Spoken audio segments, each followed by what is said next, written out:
The Maytag 2000 series washer uses a solenoid-operated door lock for safety. This prevents the door from opening during high-speed spin cycles. The lock engages via an electromagnetic solenoid controlled by the washer's central control board.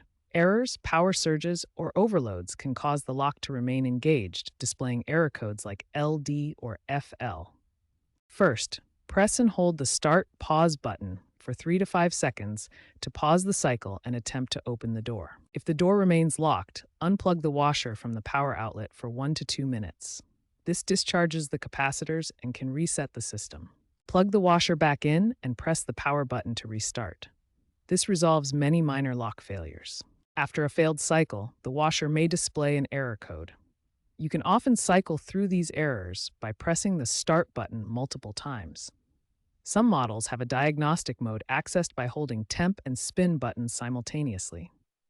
Note down any displayed error codes, as they can help diagnose the underlying issue. Common error codes in Maytag 2000 series washers include F7E1 and F5E1. F7E1 indicates a lock switch failure, where the door lock mechanism isn't functioning properly. F5E1 points to a control board issue, meaning the main electronic control unit has detected a problem. While these codes signal underlying issues, a simple reset can often clear them temporarily. If the errors keep appearing, it may require deeper troubleshooting or professional repair to fix the root cause. Once you've reset the washer and cleared any error codes, select a new wash cycle using the control panel options. Then press the Start button to begin the cycle. Monitor the washer to ensure the cycle completes without issues, such as unusual noises or repeated error codes. If the door locks again and the problem returns, it indicates a more persistent problem that needs further investigation, such as mechanical issues or part replacement. If the door continues to lock, inspect the door latch and lock assembly for visible obstructions. A foreign object could prevent the lock from releasing. Also consider a worn or damaged door latch solenoid.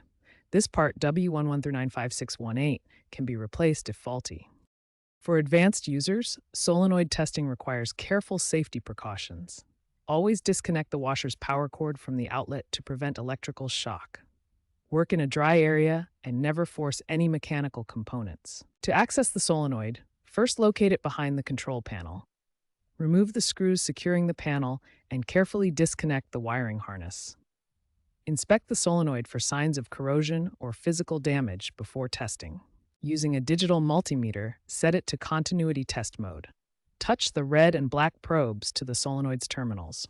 A good solenoid will show continuity with a beep and resistance between 20 to 40 ohms.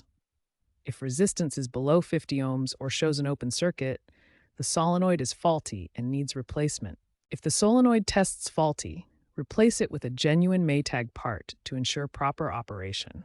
Always consult the service manual or seek professional help if you're unsure about any electrical testing. Remember, safety comes first when working with electrical components. If you've tried these steps and the door lock issue persists, it's time to call a qualified appliance repair technician. Attempting to force the door open can cause further damage or leaks. Technicians have specialized tools and knowledge to diagnose and repair complex problems with the washer's control board or locking mechanism.